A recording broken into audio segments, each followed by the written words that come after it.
les présidents de la zone CEDEAO. Parce que la liberté, elle est consubstantielle à la monnaie. Tant que nous utilisons ces monnaies-là, nous sommes à la solde de la France. Quel que soit le président, gis nga am na affaire yoo xam Macky Sall da koy def nii billaahi du moom. Wade l'aurait fait, Diouf l'aurait fait, Senghor l'aurait fait. C'est le système qui est comme ça. On est toujours des pays dépendants de la France, économiquement, et c'est ça qui est le plus dangereux. Ce qui a été le plus insultant à mon égard, moi, quand j'ai vu le président Macron arriver au pouvoir, oui, dès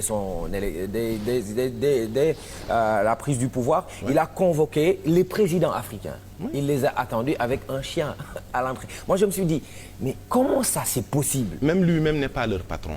Leur patron est au Quai d'Orsay. Ah c'est-à-dire, bon? Non, Macron, c'est trop pour ces pays africains. Il les prend, il les convoque pour une prise de contact. Ça, il faut dire les choses comme elles sont. Ah mais ces pays dont je te parle sont gérés par le Quai d'Orsay et Bercy. C'est-à-dire le ministère de l'économie française et le ministère des Affaires étrangères. C'est eux qui gèrent les anciennes colonies. Parce que c'est un impérialisme qui ne dit pas son nom. C'est un système américain, c'est-à-dire l'impérialisme américain. Ils n'ont pas besoin de venir te dire que je vais le coloniser. Non, ils te proposent un système de libre-échange. Soit accepté, tu t'es fait avoir. Donc c'est ça qui se passe. Bon, accepté ou ne faut pas y représailles. Bien sûr. Il y a la corruption des hommes politiques, etc.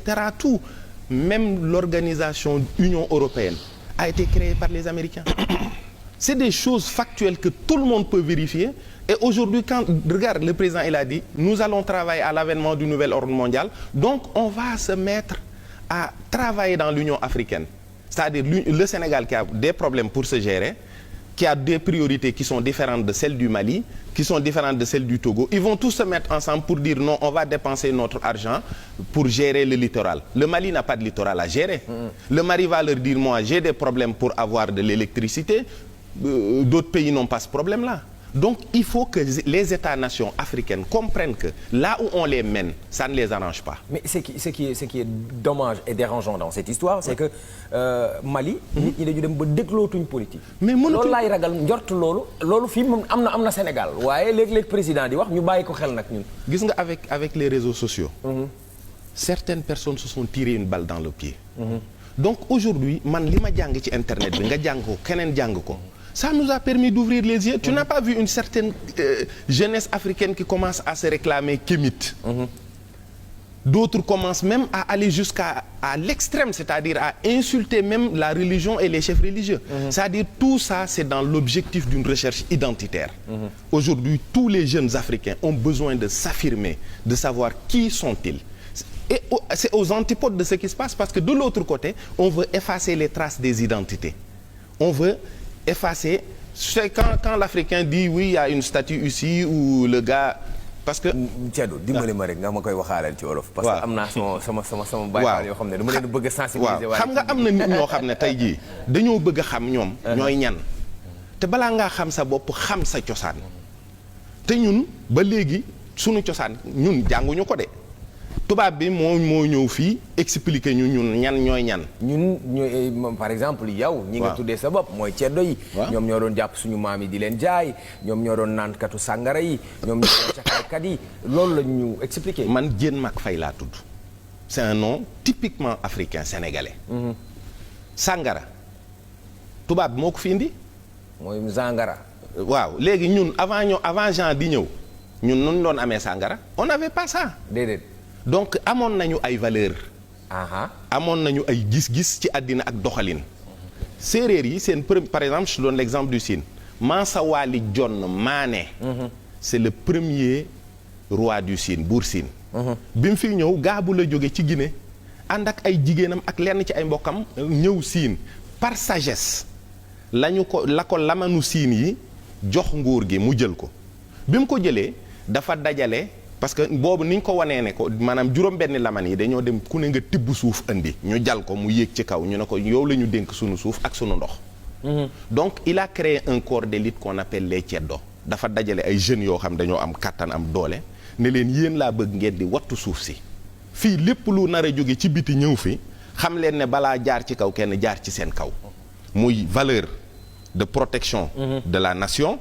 Comme tey jii l'armée sénégalaise aurait pu s'appeler une armée de ceddo.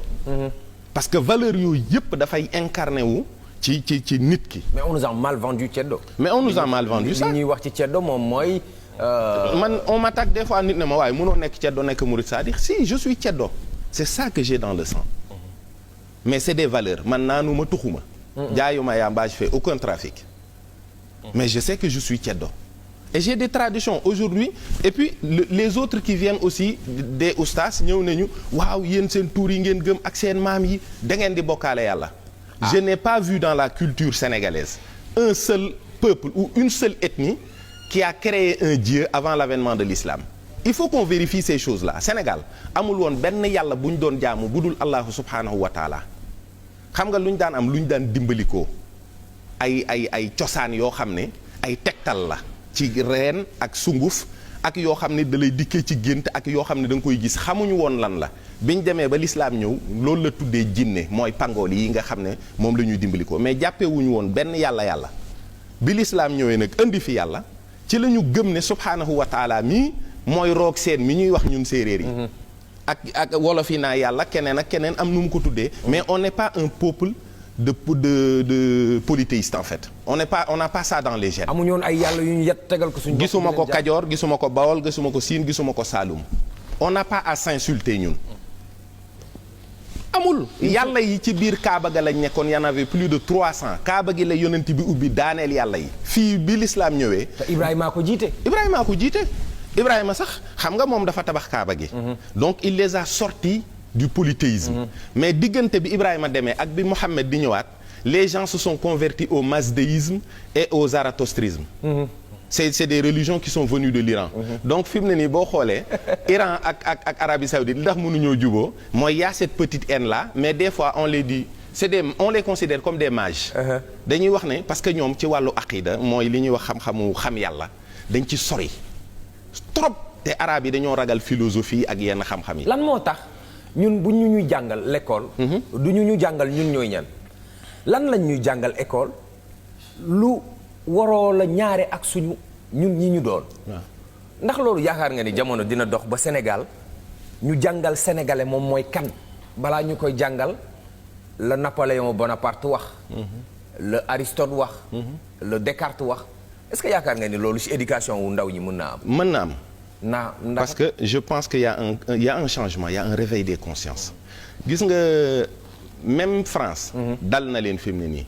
parce que am na ñoo xam dañ toog ba yàgg ñu ne mais la France n'a pas commencé à exister en 1789 aujourd'hui quand on parle de l'histoire de la France gars yi dañ naan la 1789 la Révolution française non la France est née en 496 avec le baptême de Clovis donc de 496 à 1789 il y a eu plus de 1300 ans où la France était aristocratique mais ceux qui ont fait tomber l'aristocratie dañ ne vive la République à bas la calotte mooy république na jóg kaw na diine màbb tey jii boo xoolee Macron bu defee discours ba pare day wax vive la République vive la France.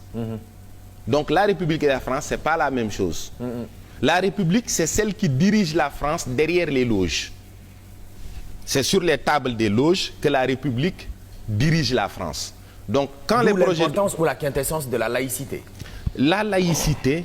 parce que lépp lu amoon ak connotation ak église bi. dañ ko extirper ci république. bien sûr on a sorti le clergé de la bonne marche de l'aristocratie et de l'éducation et de tous les symboles religieux qui ont été ôtés dans les lieux publics tous autant qu'ils sont étape par étape et il y a eu aussi des enquêtes dans l'armée les gens qui étaient les plus religieux dans l'armée on les a rétrogradés on a pris les gens qui étaient vraiment athées.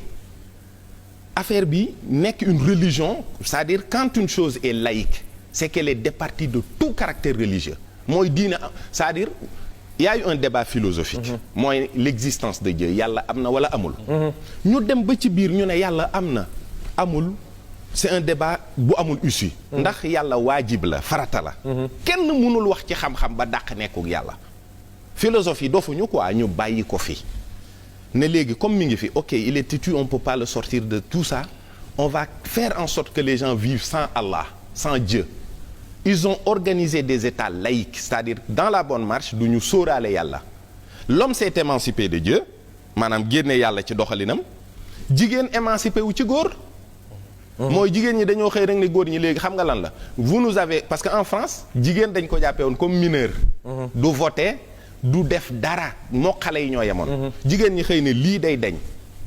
donc depuis Olympe de Gouges ba Simone de Beauvoir ça a été leur combat. Jusqu'à maintenant je reçois le message de Chérif Mamine Aïdara mu ngi naan ma.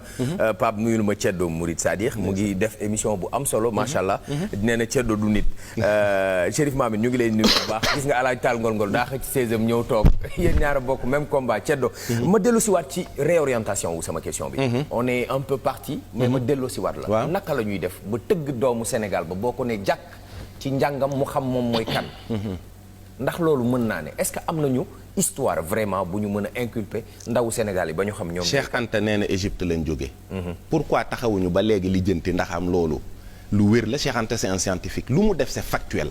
xam naa ni boo demee internet boo laajee origine séeréer mu ne la Égypte. boo laajee origine olof mu ne la. parce que y a des mots égyptiens yoo xam boo ko retourné ça te donne des mots séeréer ay Makpela si tu retournes ça te donne Ambela Mak une grande vallée. et en réalité c'est ça c'est des grandes vallées.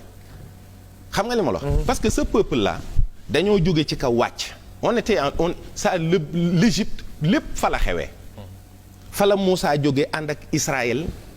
ànd ak le peuple juif dem en Palestine fa la ñoom Aristote ak ñoom Platon yëpp jàngee dem yóbbu une civilisation hellénique ñun nit ñu ñuul ñi ñu wàcc ce qui se réclame kimit mais bon d'une certaine manière c'est des mots pour dire nous sommes noirs ñu wàcc ñun bi ñu wàccee bi gars yi commencé di tasaare l'islam ils ne se sont pas intéressés à l'Afrique noire parce qu'on n'a pas de sous. Arabes yi aussi quelque part ils sont venus en Égypte hop ils sont montés en Andalousie. parce que foofu y a la belle vie. ñu dem fa ba far amatuñ fa sax ndam dañ faa yàqoo. donc pendant la période où les Almoravides faisaient leur petit trafic d'esclaves machin ñuy jàpp ay nit ñu ñuul di jaay carthaginois yeeg yooyu ils n'étaient pas motivés par l'islam c'est-à-dire du ñu def conquête bu ñu jàppee ñooñu jaayi leen. ils n'étaient pas motivés par l'islam ceux qui étaient motivés par l'islam bi ñu ñëwee ba wàcc au niveau du Tekrour ils ont islamisé ce pays tranquillement xam nga li ma la wax parce que c'était pas du tout compliqué donc à partir de cet islam là de l'agriculture ak de l'élevage ak de nos valeurs parce que kii am na ay baat yu muy wax yoo xam ne booy déglu ci émission am da nga koy gis ay bëggee du mat ngor mat loolu bu ko politiciens yi bindoon seen buntu bureau yi kenn dootu sàcc bëggee du mat ngor man moom Alaaji Taal Ngor waaw wax na dëgg te nee na Maawo Ngoone ko wax ak ñeneen ñoo xam ne tey ay xaakim lañu ci biir réew mi kon sénégalais pour mu xam boppam il faut mu xam fi mu jóge xamee ko ni mu ko war a xamee pas tubaab bi wax ko wala arabe bi wax ko pas ñu am complexe ci tubaab bi pas ñu complexe ci arabe bi fii boo fi ñëwee sax làkk ay arabe ak yooyu dañu naan ak a jeex takk ci diine fekk mën na am sax tanewuma donc il faut qu'on enseigne ça en wolof et que les gens comprennent que xam sa bopp xam sa làkk farata la ba pare xamee sa noon nu mu ko neexeewul ndax ñoom ñi nga xam ne dafa am yu ñuy nëbb ñun ñoo leen tane est-ce que Sénégal bu fi xale masaana juddu nekk jigéen dañ koy gas suul déedéet arabe yi loolu lañ doon def est-ce que tubaab yi ñoom quand ils considéraient les femmes comme des mineurs ils nous enseignent ça aujourd'hui à l'école non c'est pour ça qu'il y a eu un combat énorme des féministes mais c'est pas par rapport aux réalités africaines on a des valeurs mon cher ami fii am nañu ak baax lool fii bu fi ponkal juddoo dem ba toj àddina bi sax turu ndeyam ak turam ñooy ànd Lat Joor Ngoone Latyr Diop tu connais son père déedéet waaw kay ma ngoog saa xewar soxna Mbay ndeyam Lat Joor a ko ëpp buzz ndey Ngoone Latyr a ko ëpp buzz Maam Mor Anta Sali da ngay wax nga wax Cheikh Ibrahima Fall. Seynabou Ndiaye yaay Seynabou Ndiaye. boo laajtee baayam ñu bëri. màggalu Porokhane. waaw soxna Diarra Seydi Hadj Malick nga wax. maa Fawade Wele voilà et cetera. ainsi de suite. donc on a toujours honoré nos grands hommes en liant leur nom et leur nom de mère. ce qui veut dire que ñun am nañ histoire bu ñu jàng. ñun fi ñu teg jigéen duñ fa teg sax suñu bopp. parce que jigéen moo mën a véhiculer baaxu société. te ca Waalo am na fa loo xam ne jigéen def na ko fa ba mu ba le fils caché de Faidherbe Diké ci la loolu yàqu te loolu